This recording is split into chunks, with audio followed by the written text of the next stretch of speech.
कहानी की शुरुआत में हम एक कपल को देखते हैं जो वीकेंड एंजॉय करने के लिए शहर से बाहर एक जगह पर जा रहे होते हैं। उनका नाम इयन और सैम होता है। फिर वे रास्ते से एक शॉप पर शैंपेन लेने के लिए रुकते हैं, जहां सैम शॉप के अंदर शैंपेन लेने जाती है। वहीं इयन गाड़ी के पास खड़ा होकर उसका वेट करने लगता है। तभी इयन देखता है कि वहां पर स्कॉटी नाम का एक आदमी उससे मिलता है, जो उसे वहां की सबसे खूबसूरत जगह पर जाने की सलाह देता है। और उसके बाद वे दोनों अपने रास्ते में आगे की ओर बढ़ने लगते हैं। जहाँ रास्ते में इयन सैम को बताता है कि वह जब छोटा था तब वह हर बार अपने पेरेंट्स के साथ कैंपिंग के लिए जाया करता था।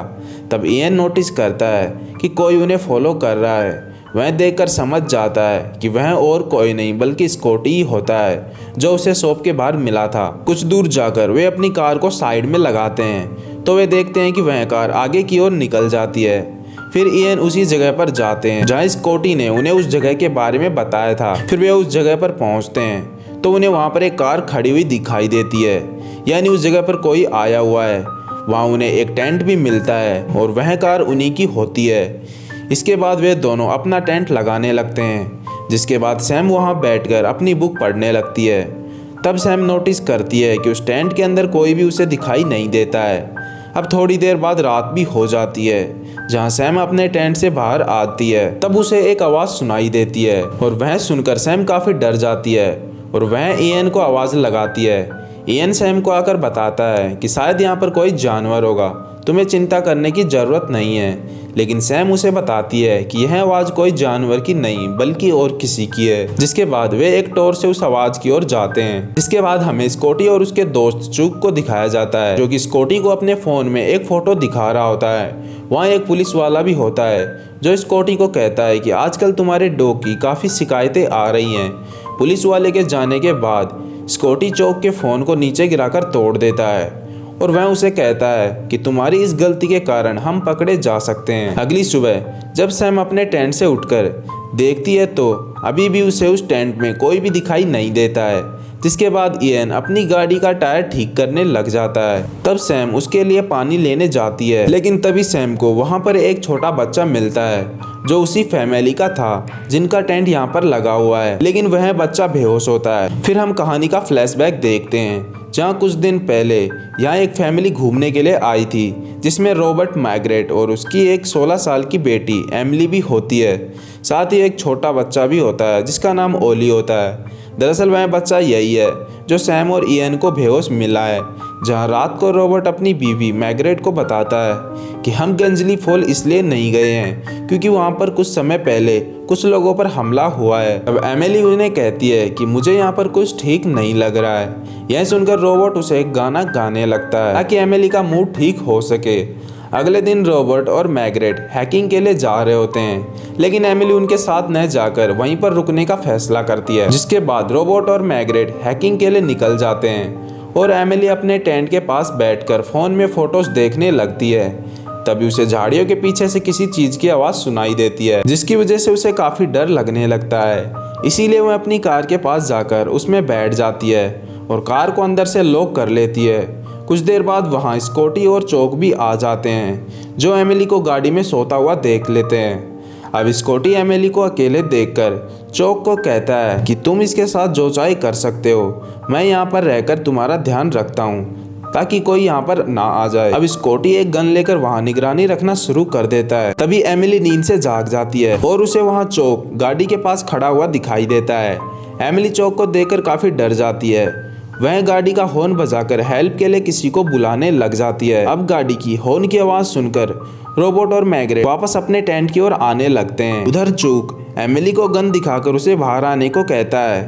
तभी रॉबर्ट और मैग्रेट वहां पहुंच जाते हैं, जहां मैग्रेट ओली को उस टेंट में छुपा देती है और वे दोनों वहां जाकर देखते हैं कि स्कॉटी और चूक ने एमिली को पकड़ रखा होता है, लेकिन वो कुछ कर पाते उससे पहले स्कॉटी और चूक उन तीनों के मुंह पर टेप लगाकर उन्हें पकड़ लेते हैं और वे उन तीनों को पकड़कर गंजली फॉल के पास ले जाते हैं, जहां वे दोनों एमिली और मैग्रेट के साथ ज़बरदस्ती करते हैं। जिसके बाद चूक एमिली के फ़ोन में उसकी फ़ोटोज़ देखता है।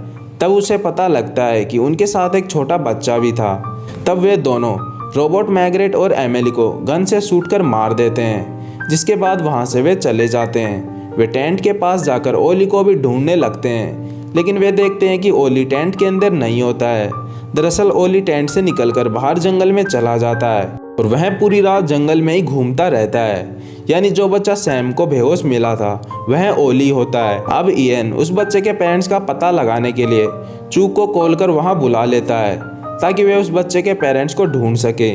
लेकिन वे इस बात से अनजान होते हैं कि ओली की फैमिली को चूक और स्कॉटी ने ही मारा है। लेकिन चूक उसे कहता है कि शायद वे पास किसी जगह पर घूमने के लिए गए होंगे और शायद वे किसी मुसीबत में हैं, इसीलिए हमें वहां पर जाकर देखना चाहिए। चूक की बात पर इयन भी मान जाता है और वह उसके साथ जाने लगता है। वहाँ सैम ओली के साथ गाड़ी में ही रुकती है। फिर इयन जैसे ही उस जगह पर पहुंचता है तो वहाँ उन्हें रोबोट एमिली की लाश मिलती है। पास ही उसे मैग्रेट भी मिलती है। दरअसल मैग्रेट अभी जिंदा थी। अब मैग्रेट इयन को चूक के बारे में कुछ बता पाती उससे पहले चूक अपनी गन से उसे शूट कर मार देता है। यह देखकर इयन सब समझ जाता है कि यह सब इन्होंने ही किया होता है और वह चूक से बचने के लिए जंगल में भाग जाता है। उधर सैम ओली को गाड़ी में सुलाकर उसे पोएम सुना रही होती है। तब स्कॉटी अपनी गाड़ी लेकर वहां पहुंच जाता है। स्कॉटी के हाथ में गन देखकर सैम डर जाती है और वह गाड़ी को अंदर बैठकर उसे लॉक कर लेती है। स्कॉटी गाड़ी के मिरर को तोड़ देता है और वह सैम पर हमला कर पाता उससे पहले सैम उसके हाथ पर एक चाकू से अटैक कर देती है और वह ओली को लेकर वहां से भाग जाती है। अब स्कॉटी काफ़ी गुस्से में होकर अपने डॉग को सैम के पीछे लगा देता है। वह सैम का पीछा करने लगता है। उधर चूक इयन का पीछा कर रहा होता है। तभी चूक को उधर कोई भागता हुआ दिखाई देता है। वह उसे गन से शूट कर देता है लेकिन वह इयन नहीं बल्कि स्कॉटी होता है। वह जाकर देखता है तो स्कॉटी काफ़ी ज़्यादा घायल हो चुका था और उसे काफ़ी तेज़ दर्द भी हो रहा होता है।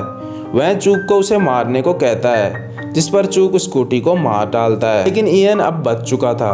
अब ओली की आवाज़ सुनकर चूक सैम के पास पहुंच जाता है और वह उसे गन पॉइंट पर ले लेता है। लेकिन ओली के चीखने की आवाज़ से चूक को काफ़ी गुस्सा आता है, इसीलिए वह उसे नीचे गिराकर पटक देता है और वह सैम को पकड़कर फॉल के पास वापस ले जाता है ताकि सैम को बचाने के लिए इयन वहां आ सके। लेकिन इयन सैम के पास न आकर स्कॉटी के बॉडी के पास जाता है जहां उसे कार की चाबी मिलती है और वह उनकी कार लेकर वहां से जाने लगता है। उधर चूक सैम को चिल्लाने को कहता है ताकि इयन उसे बचाने आ सके, लेकिन सैम ऐसा नहीं करती है। तब चूक उसके साथ जबरदस्ती करने लगता है। तभी उसे गाड़ी की आवाज़ सुनाई दे जाती है, जिसके बाद वह सैम को लेकर गाड़ी की ओर जाने लगता है। रास्ते में सैम ओली को देखती है लेकिन ओली वहां पर नहीं होता है। जहां उन्हें लगता है कि शायद इयन ओली को लेकर वहां से चला गया है। वह सैम को कार में बैठाकर वहां से ले जाता है ताकि इयन को पकड़ सके। लेकिन रास्ते में सैम गाड़ी को एक पेड़ में टकरा देती है जिसकी वजह से वह बेहोश हो जाती है। लेकिन हम इयन को देखते हैं जो रात होने पर पास के एक पुलिस स्टेशन में पहुंच जाता है। उधर सैम को होश आने पर वह देखती है कि इयन पुलिस वालों के साथ वहां पहुंच जाता है। वे सैम की गाड़ी के पास जाते हैं लेकिन इयन गाड़ी के अंदर ही रहता है। लेकिन तभी चूक उन पर हमला कर उन्हें मार डालता है। वह उन पुलिस वालों को मारकर इयन पर भी गन शूट करता है और वह सैम को धमकी देता है कि मुझे किसी सेफ जगह पर ले जाकर छोड़ दो। अब सैम इयन से ओली के बारे में पूछती है।